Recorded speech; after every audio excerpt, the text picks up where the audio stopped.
Lead me to some soul today. Oh, teach me. Welcome, everyone, to episode number 45 of a series of episodes that we're calling Leading Others to Christ. Those of you that have been listening and watching, you know that during these episodes, we're going to be focused on evangelism.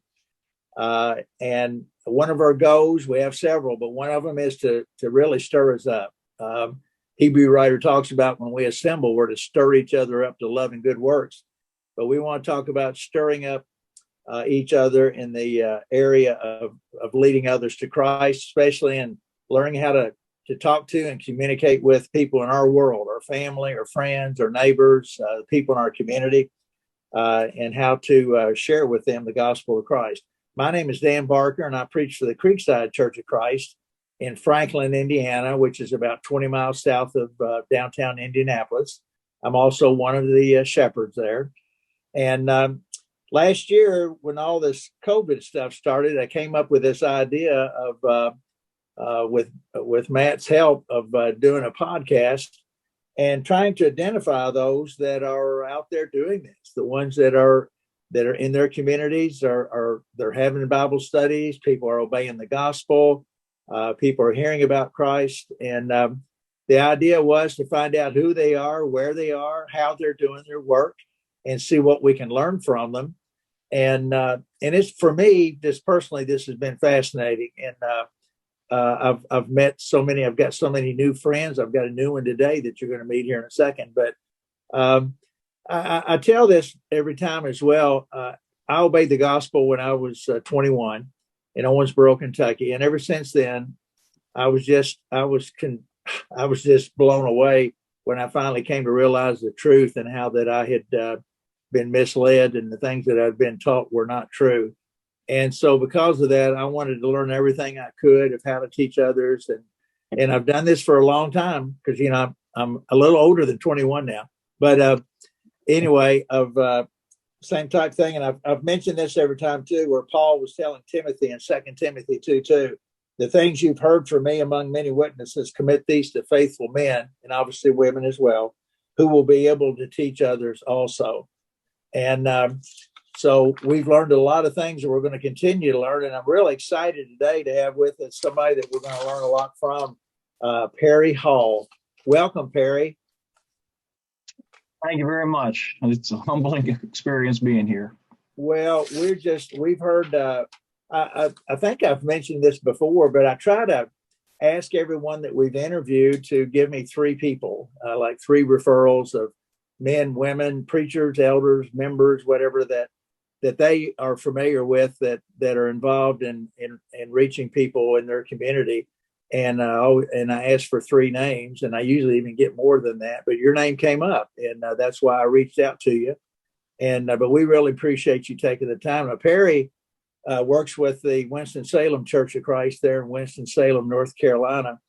And the way we start this out, Perry, is I call it the old elevator pitch or a short bio. For those out here that don't know Perry, would you please kind of bring us up to speed? Tell us, for example, where you were born, how old you were when you obeyed the gospel, and just kind of bring us up to speed, if you would. I was born in Louisville, Kentucky, lived there until I was around 10, then moved to Roanoke, Virginia, and became a Christian around the age of 12 or 13. I wish I remembered the date, but I don't. And lived in Florida, North Carolina, Georgia, and Kentucky. Those are some of the places that I've preached in the continental U.S. All right. And how long have you been there with the church there in Winston-Salem? About 15 years. 15 years. Okay. Would you tell us a little bit about the group there? We are a edge flow group. We've been as small since I've been here, around 60, and then we've grown as big, about 115. And it seems like people move in, people move out. Unfortunately, a lot of the people we baptize, some stick, some fall away.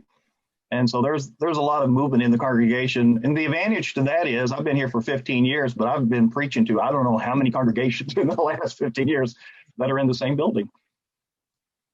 Wow. Wow. Yeah, that's we could talk about that for a long time. Just the dynamic we've had that here as well of people moving, and in some communities that we've talked to, it's just an ongoing, it's just reality, and it's an ongoing thing. And what's great about it, looking at it from a positive standpoint, Lord willing, the ones that we teach that end up moving away, they'll take what they've learned with them and hopefully go take it and share that with other people in the new community that they're moving into. Before I forget, what's your wife's name? Janet. And that's something I better not forget. Yes. Say it again. It cut out there just for a second. Janet. Janet. Okay. And the reason I bring that up is that in the first few interviews, I didn't do this, but because I know with my wife, Gay, short for Gaynell, I wouldn't have been able to do the things that I've done over the years without her help and support. And for somebody to be involved in leading others to Christ, especially with the things that like you and I do, is that they have to understand, they have to buy into this too. They have to understand the time that you're away from home and away from the family. And so give a little shout out to Janet there of how much she's helped you over the years. Well, one of the things that my wife is very good at is being accepting of people that we bring home. We have had drug addicts live with us. We have had that were, new Christians. We have had like a homeless person who became a Christian live with us. We had a dear friend, Jerry Angelo.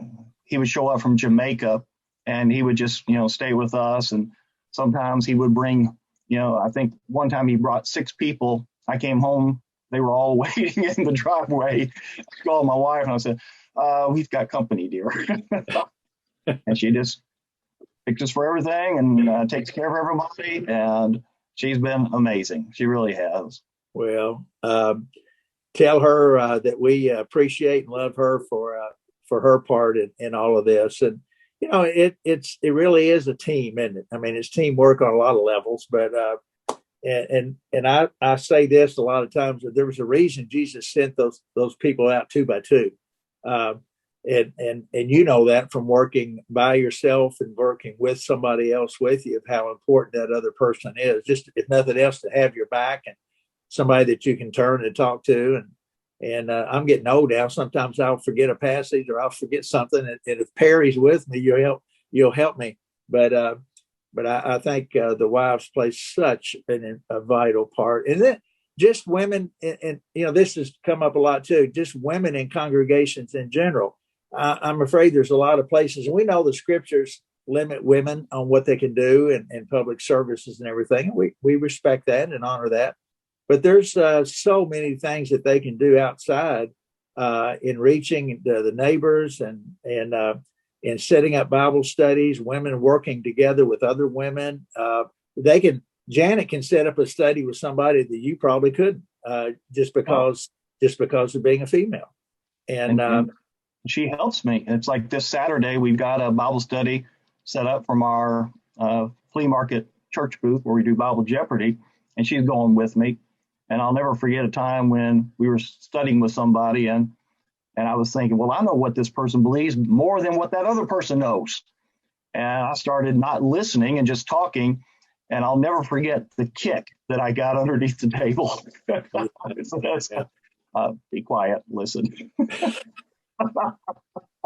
Yeah, those encouraging kicks sometimes can be really good. How old are you, Perry? I will be 58 in July. 58. Well, you're still just a kid. I'll be 75 at the end of the month, and I can't believe it. It was like yesterday I was 58. It's just amazing what the scriptures say about time is so true once you start experiencing it. But Perry Hall, Louisville, Kentucky, all the different places you've lived, your education. You could have done a lot of things in your life, right? Why are you doing what you're doing? Why did you decide that you wanted to be a preacher of the gospel? I really didn't. I tell people I am a reluctant preacher. My goal was I was going to school to become a college professor to teach philosophy. I was working on my master's when my wife, I was working with a congregation that didn't pay very much. And so I had to stop going to college and work a part-time job because she had to quit her job. And for like the next 15 years, I kept trying to go back to school so I could get my master's, then get my doctorate and go teach in a state school. Didn't want to teach at a religious school. I wanted to teach at a state school because philosophy is a very dangerous thing for Christians. I know that because I experienced that. I went through doubt myself where I had to self-examine, and I stopped going to school because I was so sick to my stomach trying to answer what was going on, and finally decided that either I could ignore it or I could accept the challenge. And so I accepted the challenge and presented some material to the teacher. And so for like 15 years, I kept trying to go back to school to finish my master's. It seems like God always kept putting a barrier in the place. Said, no, that's not what I want you to do. So I'm a preacher, but I don't really feel like I chose to be one. Well, that's an interesting way to describe that. And I was a teacher and a basketball coach for 12 years, and a lot of the same things back and forth.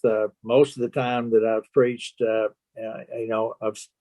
was able to support myself with secular work and preaching in different places that didn't have anybody and that type of thing. And so just the dynamics of the work itself and what it looks like in various towns and various congregations is so different. And we learn to appreciate that and appreciate what others have been through in their life. And I've heard a lot of stories, but it's the same thing true with congregations of, I've interviewed people from all over the country now, New York to California to Washington, state of Washington to Florida, and all in between. And even though we're the church and we're teaching the same thing, the congregations are all so different, right? And I'm sure it's like that there, like you said, with the people being transit and everything. It changes, and it's a dynamic that we have to appreciate. Yeah. If you don't adapt, then you die. Yes, yeah, you're exactly right. I know that we interviewed Royce Bell and Larry Smith last week, and I know that you said you'd been out there 4 or 5 times, and that's another reason why I wanted to do this series of interviews is because they do some things that are different there, and you do some things that are different, and that's what I wanted to talk to you about. Is one of the things I've heard that you do is and I don't know if you call it the Flea Market. What do you call it? If you put a title to it? In Acts chapter 17, we see that Paul went to the synagogues, but It also said that he went to the marketplace. Yes. And then he went to the Areopagus. So those are 3 different places that Paul went. The synagogue today would be like going to a church. It's like, for example, I was studying with somebody who went to a Presbyterian church, could not get her to commit. And so I was driving by one night and her church was having a, revival, gospel meeting, whatever you want to call it. So I stopped in and I said, okay, let's see if I can figure out some way to give her courage. I sat on the back row and I said, God, if there's any way that, I can speak, let them say at the end, does anybody have anything they want to add? And then I say, God, if they say that, you better give me the courage to speak up. And at the end, they said, does anybody have anything they'd like to say?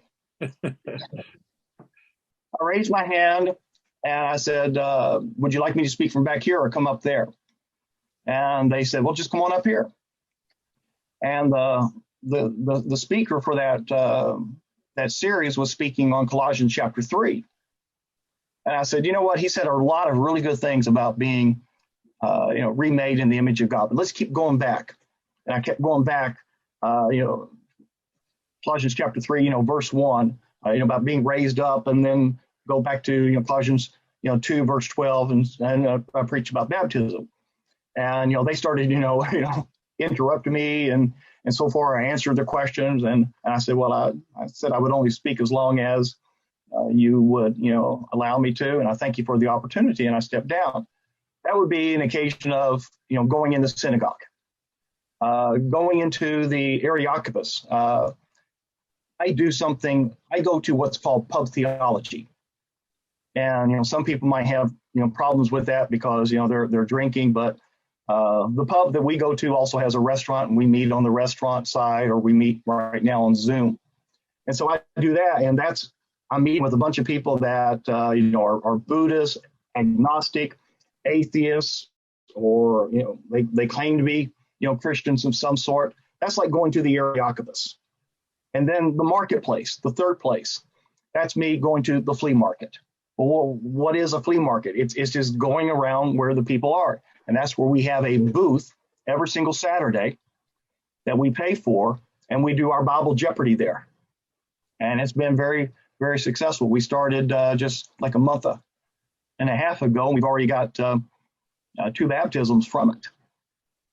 Well, that's wonderful. I know when we were talking before in preparation for the interview, you had shared that, and that's so exciting. And it's this has come up in a lot of the interviews, Perry, of people telling stories, and I love to hear the stories, and I think we need to tell more stories. I think we need to tell it. I mean, think about it. If you look at the Bible, what is it? What has God given us? It's just full of stories, and all the people and the characters that are there. What we know about God is all told to us through stories. And Jesus, he was the master teacher. How did he teach? He told parables. These I love the way you describe that. My wife and I had a chance to go to Athens, Greece, several years ago, and go there on Mars Hill and look down at the marketplace and look, and so I know exactly what you're talking about there. But let's talk about that for a second, because we're looking for ideas, and there's things. Almost every community has some sort of a marketplace like that, or a flea market area, and we need to search out and find where there's opportunities for things like that. But you said you go every Saturday, have a booth, and describe that for us a little bit. Let's say that you're set there with the booth, and my wife and I might be walking around at the flea market. How would you connect with us? Well, we have a huge TV.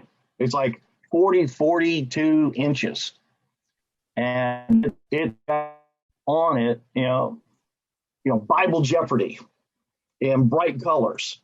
If you want me to, share any of this on the screen, let me know, and I can. So we have a visual way for people to see what's going on.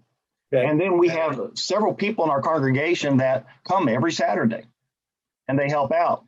And we got this, one lady, her name is, Jennifer. She's really good at drawing people in. She'll ask them, do you want to do Bible Jeopardy? And then if you got a couple people there, she'll even ask, so which one of you would win? That's a great way. Sure. Her child has spina bifida, and she's out there and she's handing out coloring sheets to the kids. Well, you hand out coloring sheets to the kids, they're Bible coloring sheets. Then you've got the attention of the parents. And then, some of these parents, they can make connections with her and with Jennifer because of, their children having their own little, physical issues. What I've told people is use whatever you are as a way to reach people. And I've told people, and maybe some people have a problem with this, I said, look, if you are, white, or if you're black, or if you're Hispanic, if you're old, if you're young, if you have parents, if you're single, use all of that. And it's like, for example, Larry, he goes with me when we go to the college campus and to the bus depot. where we hand out Bibles and we try to get people signed up for Bible studies. Well, the fact that you see a white guy and a black guy sitting next to each other, that in and of itself is a visual way to draw people. Sure. And, going back to the church booth, we're having, kids from our congregation draw pictures so that we can put them on the walls.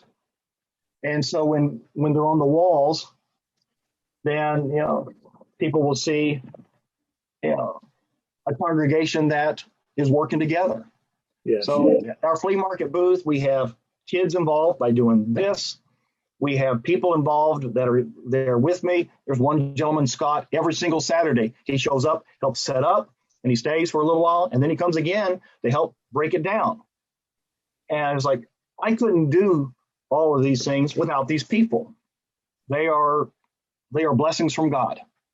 Well, and I'm glad you said that because, again, I forget who said it. Maybe Max Dawson, preaches out in Texas. He used the phrase, talking about evangelism. He said it's a part of our DNA. And so before that happens, a lot of congregations, that DNA doesn't exist, unfortunately. But that has to be through the Perry Halls of the world, going in and planting ideas in a congregation and saying, hey, look, let's try this. And there's things that might work there where you are in Winston-Salem that may not work where I am in Franklin, and just like in San Bernardino. But no, I like that, and I like the idea that you've got the others involved in that and helping. So they see the vision and they want to do, like you say, they want to do what they can. If all I can do, and I'm not saying that's what all the fellow can do that you mentioned, but if I can help set up the booth and then break it down, then that's my way of contributing to the process. Mm-hmm. Right. If you want, you want to pull that up on the screen there. We can try that. With technology, I never know what's going to happen, but let's see what happens. Give everybody that's watching, just give them a visual of, yeah, I can see it. Okay, so imagine this on a 40-inch TV, 10 by 10 booth. This is a PowerPoint presentation. There are some that are simpler than this, but I like this one because it's colorful. It's got one of the websites we have, bejustachristian.com. Okay. And when they come over and we ask them, would you like to play Bible Jeopardy? If they say yes, then what we do is we start playing. Okay. And we change the categories. I try to do it, every week or so. And we try every single week to have a category about salvation or baptism. That gets the most discussions because this is not just about having fun. This is about trying to show people what God wants them to do to be saved. Yes. And I've got one category on here, for kids only. Okay. And we go through and they're real simple questions. And, the last question, for example, on this one is, the way it is in Bible Jeopardy, this is your favorite Bible story. And then we ask them, okay, well, what is it? And so the purpose of it doing that way is you're getting a discussion going. Absolutely. And, that's one of them. And you can see it, it disappeared. It's like, what to do to be saved. This one is just faith comes from, hearing and hearing by the word of God. Yes. And so, some of them know them and some of them do not. And, we give hints. I love giving hints. And when, people say, yeah, I'd like to have a hint, sometimes I try to make it so weird that they don't even know what's going on. And again, it just brings enjoyment. For example, one time the question, or I guess the answer was, he replaced Judas as an apostle. And we know, well, the answer is, who is Matthias? Right. And so, they're sitting there going, well, was it Paul? And I said, no, he came later.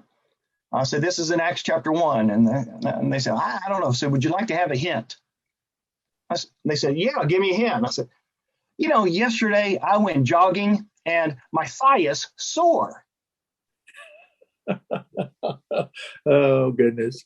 And, Yes. some of them go, oh, Matthias. I said, there you go. Oh, that's good. But we've also learned by doing this is that the biblical literacy is getting lower and lower and lower. It's like one time the answer was, he was in the lion's den. Yes. And the question is, who is Daniel? And somebody was playing and they said, I don't know. I said, would you like to have a hint? I said, yeah. And I said, okay. He has the same first name as Daniel Boone. And the guy goes, I don't know who. And Wow. It just broke my heart. Yes. And I said, Daniel. And I said, oh, okay. He had no idea. Yes. But the upside of that is, here is somebody who absolutely knew nothing about the Bible, who was willing to play this game because they've heard of Jeopardy. Yes. And so this is just one example of what we do. You want to do any more, or do you want me to take it off? It's up to you. No, I think that's perfect. And thanks for sharing that, because that's going to give everybody such a great visual there of what you're doing. And maybe we do it again sometime and talk about the Jeopardy, because I'm sure if I'm there with my wife and we're playing the game, I mean, other people that are walking by, they're going to be curious and want to look over our shoulder and see what's going on, right?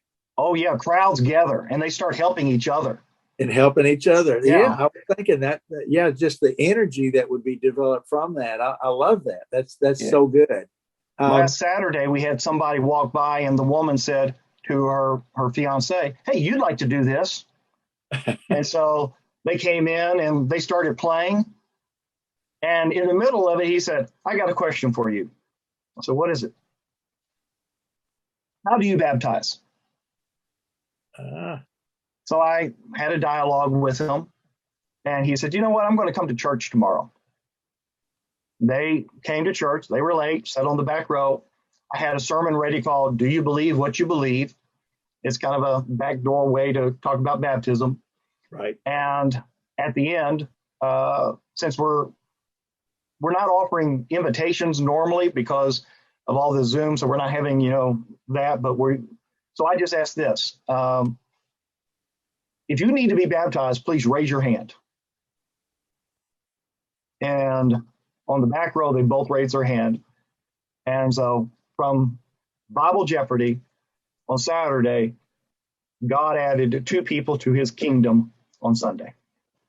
Well, it just popped into my head. Think of all the teaching that Jesus did, talking about fish and mountains and trees and plants and right, and sheep. And so I really like that, Perry, and I can see where that would create a lot of really good activity there at the market.